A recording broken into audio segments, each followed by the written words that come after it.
Wow! Radio Television Bandara Ipoh, right here at Pantai Hospital Ipoh. Conversation number 8, Morning Ipoh with Katie, a conversation with Dr. Hameeth Shah. Good morning, sir. I believe this morning we will take back gold nuggets in terms of healthcare. And doctor, I believe it's time for us to begin our conversation. Thank you.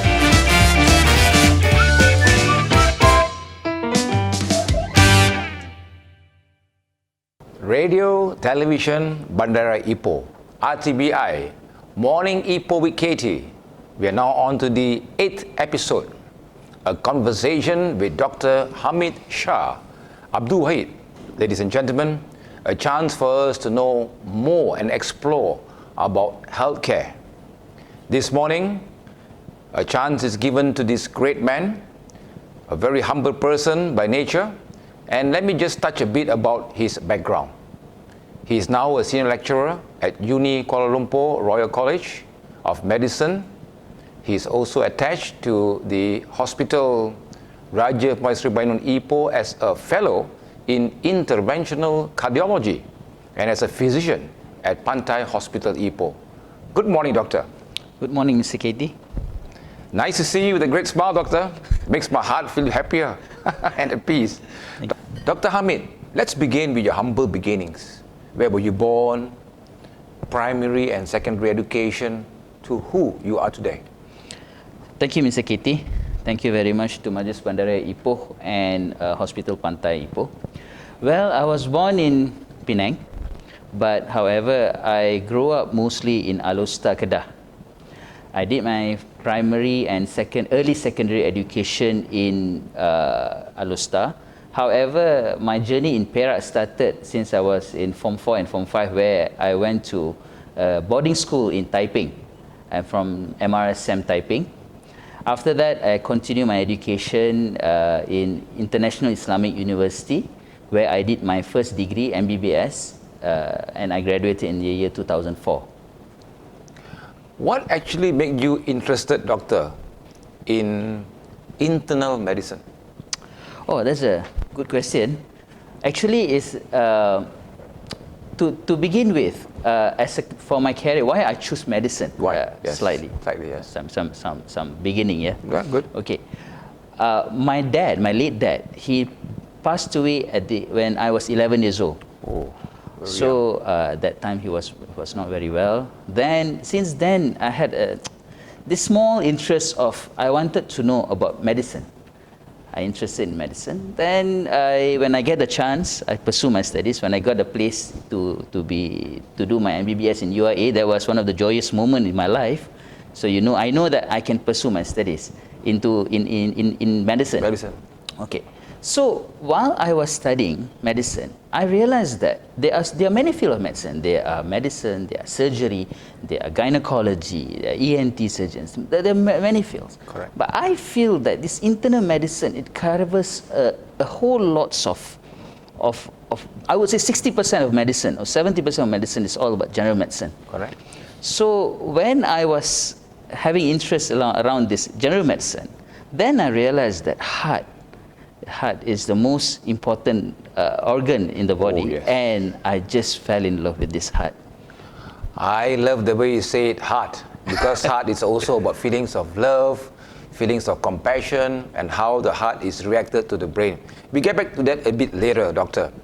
My next question will be, this is a general question that many persons want to know. We have read it in the Google, we have seen it happening to friends, but what are the symptoms of a person who gets heart attack? What do you get? You get cold feet, you get shortness of breath. What are the symptoms, doctor, if you can share with us? Okay, when we see heart attack is when someone develops blockage in the heart, in the vessels that supplies to the heart muscles itself, the blood vessels. So whenever you get a blockage there, mainly everyone will experience a chest pain. People will say chest pain, but everybody will have a chest pain. They say, I have a pain here, doctor. They can point with one finger. Usually no. When you say heart attack, you will feel it like this. You will have a very heavy feeling. Okay. heavy feeling on your chest.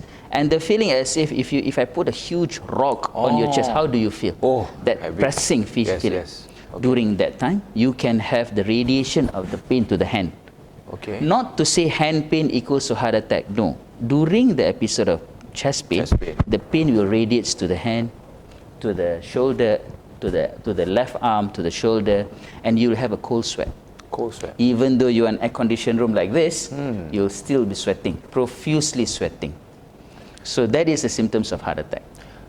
We know that Malaysia, many are also suffering from diabetes. This is due to the too much of good food in Malaysia, doctor. I mean, I cannot blame myself. That's why I always make sure that when I go out to eat, I'll ensure that I take EIM, as my father has taught me. Everything in moderation. We eat moderately. So, doctor, is diabetes linked to heart diseases? Oh yes, very well. Yes, very well. Huh? Very well. I would say, I used to tell my students when I'm also a senior lecturer in Royal College of Medicine, Perak. I used to tell my students, if you're diabetic, it's equivalent to you have get a mild heart attack. Wow. To show to my students the importance and the severity of having a diabetes. Yeah. Diabetes is a disease of the rich. That's what I would say. It's a disease of the rich. Means we eat excessively. Yes. If you take back our forefathers, they don't work in air-conditioned room. If you want to drink a clean water, you have to walk 2 kilometers to take a clean water and bring back home. Right. Right? Agree. You wanna cook, you have to walk 1 kilometer, 2 kilometers to take a dry wood to bring back to your kitchen, and you wanted to cook. Exactly. Right. Right. So they have to work hard. They are walking. What about us? We stay in this beautiful air-conditioned room. Right? Agree. And we want to eat. We just walk to the kitchen. We start up our stove, and we can start cooking. Wow. So what I'm trying to say here is, during those days, they do not have this kind of diseases. So these all lifestyle-related diseases. We live like a rich people. This is a disease of a rich man. Yeah. So if we eat like a poor man, then we might be able to get away from diabetes. If we eat like a poor man. You can live like a rich man, but please eat like a poor man. That is the first golden nugget this morning. I like that. You can be rich, but eat like a poor man. 估你大把錢都冇用嘅，食嘢時間買慢慢諗。堅行 okay, very nice. Incredible. I believe today, as we always say, we learn best during moments of enjoyment. And this morning, as to say, from the horse's mouth, ladies and gentlemen, Dr. Hameeth Shah sharing his experience with us. And today I learned, after this, I'm going to eat like a poor man. 2 ringgit 50 cent economy rice I'll go for. Just joking. Doctor, I know in your experience, in many of what you have done, share with us an experience that you will not forget, an experience that you find it very surprising, you find it very shocking. What do you think will be your most memorable experience so far? Okay, Mr. Katie, talking about my field as a cardiologist, interventional cardiologist, where we deal with patient who comes with heart attacks mainly.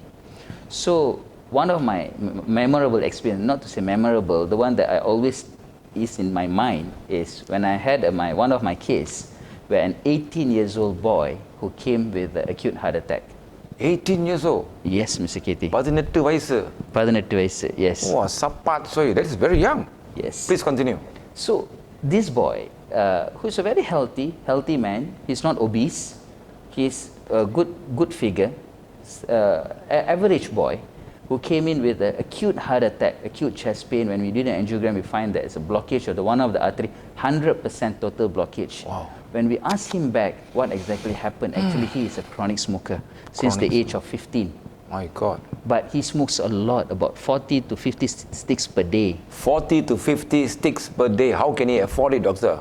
Smuggled cigarettes. Oh, that's worse. Yeah, that's very cheap, right? Yeah, it's cheap. So that's why he said he take all the smuggled cigarettes. So this boy, his only risk factor is smoking, and he's 18 years old. And nowadays, throughout my practice, I would say, as time goes, a lot of young people start to get heart attacks. Exactly. Early 20s, early 30s, and besides that, Another experience, I would say, a young man, maybe I can say this, an army officer, a young army officer, married just about 2 weeks, came in with a heart attack and he passed away. Oh. But for this gentleman, he doesn't smoke. He's very healthy, but he have a very high cholesterol. But this kind of cholesterol is not normal. He was born with that a defect in his gene, automatically causing him to have a high cholesterol. We call it familial hypercholesterolemia. This is a problem of a genetic, where no matter what you do, their cholesterol will be extremely high. So that is the reason why he got attacked. But can you imagine someone who got married 2 weeks, and after that he had a heart attack and died? So these are the things that will always play in my mind, you know. Number one, 18 years old, another officer, 2 weeks of marriage. That simply means after this, doctor, I'm going to go for my 2-kilometer run. We'll take a short break right now from Radio Television Bandara Ipoh as we will go into commercial break and come back again with more golden nuggets, more comments and suggestions brought to you from Dr. Hameeth Shah.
Radio, Television, Bandara Ipoh. Morning Ipoh with Katie. The episode number 8, a conversation with Dr. Hameeth Shah continues. Having such a great time talking about healthcare, talking about heart diseases, and most surprising, an 18-year-old boy having problems with his heart. So it's very important for us to lead a healthy lifestyle, so much so that my next question to doctor will be something of great interest to everyone of any age, race, face, or even place.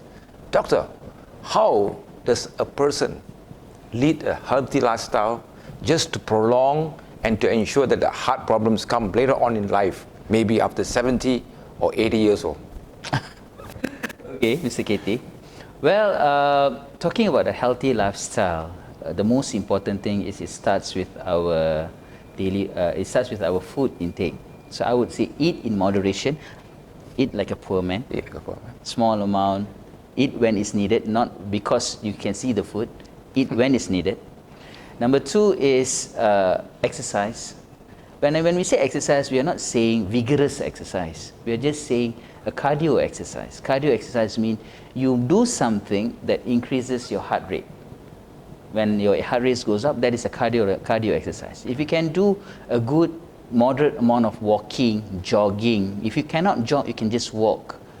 Walking, jogging, or even running. Maybe about 40 minutes a day. If you can do it 3 times a week, that is good enough. And at the same time, you must have a balanced food, balanced diet. What I'm trying to say, balanced diet, you must have good amount of vegetables in the food, protein, carbohydrate. Okay, talking about carbohydrate, minimize the intake of carbohydrate because we do not need too much of carbohydrate. What is carbohydrate contains food? Rice, mee, bihun, kway teow, roti, all our favorite, right? all our food is revolve around this. Yes. Reduce the amount of this. Increase protein slightly more, increase vegetables more. So that will be very helpful to maintain our life. We cannot run away from heart attack, but we just want to maintain our life. Fantastic. Another golden nugget.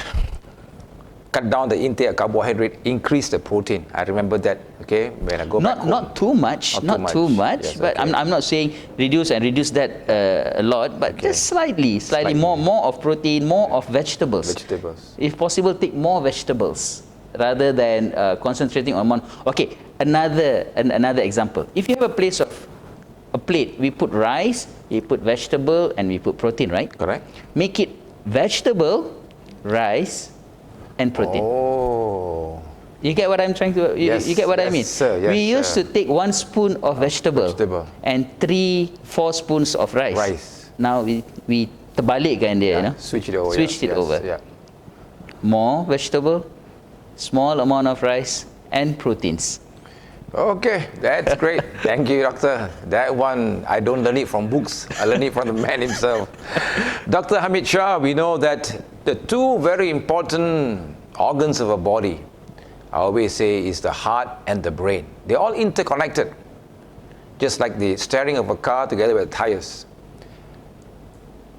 They say heart can be heartbroken, heart of compassion, heart of feelings, heart of happiness, and so forth. So such interesting comments with so many songs we have heard from Bee Gees, from Beatles, talking about heartbroken and love of heart. So doctor, can you please at least let us know what is the interaction or the connection between heart, feelings, love, and heartbroken? Okay. Okay. Heart is the organ, one of the most important organ in our body. When you talk about love, you will associate with the shape of a heart, Right, right? A yes. Valentine heart. Yeah. When you talk about love, but now we realize that the emotions of love doesn't arise from the heart; it comes from the brain. You know that, but heart is very much response to the feeling of love. Love. You know. So it reacts directly to the emotions. Here, there's a very good point that I can share here is that there is. Have you heard the word heartbroken before? Oh yes, of course. Many times. Heartbroken. If you lose someone, Yes. if someone that you dearly love passed away, or if you have a broken relationship, you'll say, "I'm heartbroken." So actually, when you say the word heartbroken, a lot of people say it's a metaphorical word. Actually, there is a disease called heartbroken syndrome. Oh. Sorry. Broken heart syndrome. Broken heart syndrome. There is a Okay. disease called broken heart syndrome. It is like this. What happened was a very grieving emotion, a grieving person with so much of stress inside them, causing a direct effect to the heart. The heart responds to that, causing the heart to swells up, swells up acutely, become big, and the patient can went into heart failure. They can have a malignant arrhythmias, and they can even death can come from that. It is it will last about few weeks. Sometimes people can recover from that if we didn't take a immediate action, immediate treatment. What I'm trying to say. This disease is known as takut subuh cardiomyopathy. Have you heard the word takut subuh? It looks like a Japanese term, doctor, but not very sure. Yeah. Okay. Takut subuh is actually a pod, a Japanese pod with a wide base and narrow neck. Right. Okay. So the heart will swells up exactly like that. It will swells up at the base, and the neck will become look smaller, and it looks exactly the shape of takut subuh. So that's why they call it takut subuh cardiomyopathy, also known as a broken heart syndrome.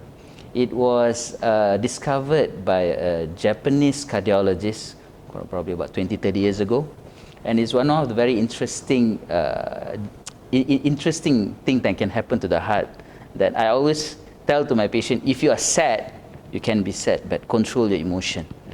Don't get overwhelmed, don't get carried away with your emotion, because that's very important. Oh, interesting. By talking to Dr. Hameeth, I don't think I want to leave him anywhere just at the side of the hospital. I think you're having a great time here. And I like the word takut subuh. That means in the Malay version, worried about the early morning. So maybe I'll think about takut malam or takut petang. Interesting. Something really fantastic this morning here. A conversation with Dr. Hameeth Shah. We will take a short break right now from morning Ipoh with Katie. This is a Good Morning Show here with this great man here as we try to digest and look into the great education level. And I knew Doctor have gone through many years of hardship in learning how to be who he is today, a cardiologist, a young, handsome, and dedicated person who saves lives. Right? I don't know, one day maybe he'll be saving my life, okay? That will be yet to be seen, yet to be discovered. But right now we'll take a short break for the second segment as we move on to the third segment of Radio Television Bandarai Ipoh with Morning Ipoh with Katie. Stay tuned.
Radio Television Bandarai Ipoh. Morning Ipoh with Katie. We move on to the third segment here, episode number 8 with Dr. Hameeth. And here, Doctor, at Pantai Hospital Ipoh, let me just take a short break from the medical terms, from healthcare, and talk a bit about your family and you. Doctor, you were born in Penang, and most of your life was in Alor Star on the northern state. Why do you choose Ipoh City as your preferred place to stay? Okay, Katie, thank you very much. Ipoh, actually, me and my wife, we do not have any relatives in Ipoh. When I was first offered a job in Ipoh, I told my wife, let's go to Ipoh, have a look. If we like, then we can stay. Otherwise, we can move back to KL or Alostar. But from the day one, I would say, when we came to Ipoh, we fall in love with Ipoh. The multiracial ethnicity, the closeness among different races, and I just love this place and the scenery. If you stand in one part of Ipoh, if you look at the mountains, hills of mountain, I can see multiple layers of the mountains. That's beauty. You wouldn't get that kind of look in anywhere, you know. And besides that, when I'll give you one good example, talking about this multiraciality of Ipoh. Hollywood restaurant. Oh yes. That's my favorite. Yes. Even the auntie, the owner is now, I call her auntie. The lady who sells rice there, I call her Amma. Amma. So they become my family today. I would say this is a beautiful place. So, and you must ask my better half, you know. Yes. She'll have a more answer about. Exactly, Doctor. I totally agree that Ipoh is actually heaven on earth. But today, as they say, behind every successful man, there is one understanding and sporting and supportive lady, which is the shadow. Oh, she's already here. Good morning, Ponshida. Okay, Ponshida, my question of interest would be, your husband is such a busy man, busy with his career, and when I look at his biodata, it's like who's who in Hollywood. You know, the amount of hospitals he go through, where he's a consultant, and for you, I was told that you are also pursuing your PhD degree and blessed with 3 boys in the family. How do you find time, which is so impossible, to make it possible? I would say that, of course, you keep on mentioning, I have you as my Iron Lady. Well, I would say that before being an Iron Lady, of course, I have to have an Iron Man. Right. What I can say, right, because it's actually our anniversary is coming soon. It's our 13 years being together. I would say that we complement each other. We do complement, we go through the ups and downs together. We also talk about everything actually. Of course, we have all this hustle bustle life, but then actually for that very short moment also we cherish it. We talk about everything, we talk about kids, we talk about our future plans. Actually, the simplest thing, what we plan to do tomorrow. So that short period, for example, for just a coffee, half an hour coffee time, we really make use of that time, you know, talking about life. You know, sometimes we do go date together without the boys. But yeah, I understand he's very busy, but at the same time, I would try to really to compensate, I would say. I also focus a lot on the kids because I know he's quite busy, but I always have his support. Yeah. Well said. As you can see, ladies and gentlemen and listeners, this morning, the concept of sharing, caring, loving, giving and forgiving within 2 persons, that half an hour of coffee meant so much for them, just like husband and wife or lovers. So that is very important. Always we need to go sometimes into tap mode. What does tap means? Take a break, have a coffee. And today you can see the great smiles of these 2 great, incredible persons who made Malaysia so great. We take a break right now from RTBI. This is Morning Ipoh with Katie. And after this, something really serious. An opportunity for me to visit the cardiac catheterization lab in Hospital Pantai Ipoh. Short while we join you. Stay tuned.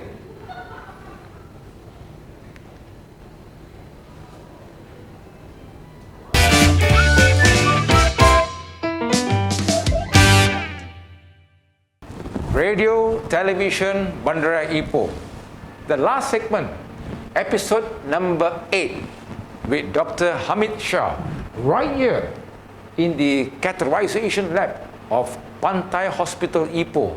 For me, this is my first golden opportunity to be here to see a role play of what Dr. Hameeth will do. Sir, I am very a layman term in this particular area.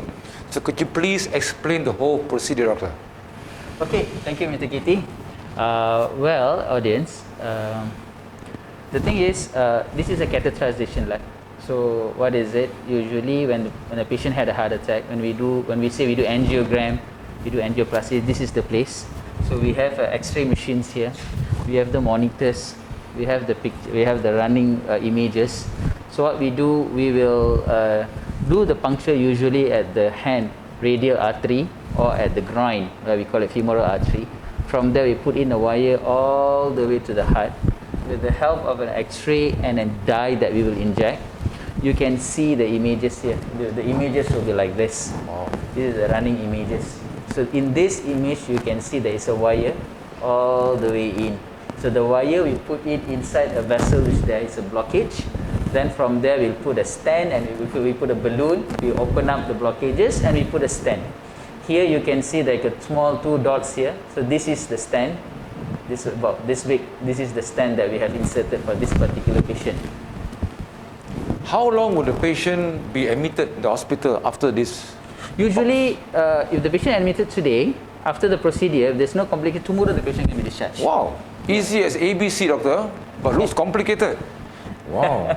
And I know the patient is having a bit of pressure. He's looking up in the sky praying for help. But don't worry, this is only a checking only. Earlier we mentioned, behind every successful man is a lady at home taking care of doctor.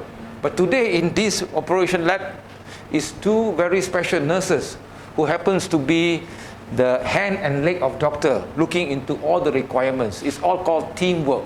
So Dr. Hameeth Shah, I believe today has been an incredible day of education for me and an honor to be able to stand beside a man of magnitude, a man of substance, a man of education. And I just realized the years of experience, doctor, with the years of education, it was not an easy task. So with this, believe me, this particular program, Morning Ipoh with Katie, will bring you many segments from education, from healthcare, incredible tourism and so forth. This is where Ipoh City will definitely thrive further. But doctor, just one question, nothing about medical, something for the sake of Ipoh City Council. How would you envisage or visualize Ipoh City, let's say 5 years from today? Ipoh is a magnificent town, I would say, with all the greeneries that you can see around. Of course, you need development, but with the preservation of all the greeneries around the Ipoh City, this development will look excellent, and it is A+, I would say, for the city of Ipoh. Maintain the greenery, maintain the limestone hills, and at the same time bring in the development. I think Ipoh one of the fastest growing city compared to 11 years ago when I came to Ipoh, and today it have grown up a lot. Yes. So keep it up to the Ipoh City Council. Believe me, doctor, with the incredible dedication and determination of the Dato' Bandar, Dato' Rumaizi Bahrain, Ipoh City will definitely be able to capture great wonders moment of the wow. Wow means world of wonder right in Ipoh. And I thank you very much for selecting Ipoh as your preferred city. And remember, we have come to the conclusion of the Radio Television Bandara Ipoh, Morning Ipoh with Katie. This is an incredible moments of truth, moments of health education together with a great doctor, Dr. Hameeth Shah. And believe me, we bring you more incredible golden nuggets in time to come. In the meantime, take care, stay safe, stay healthy, stay happy, and pray for world peace. Thank you. Terima kasih. Sese, mkoisai, mikanandri.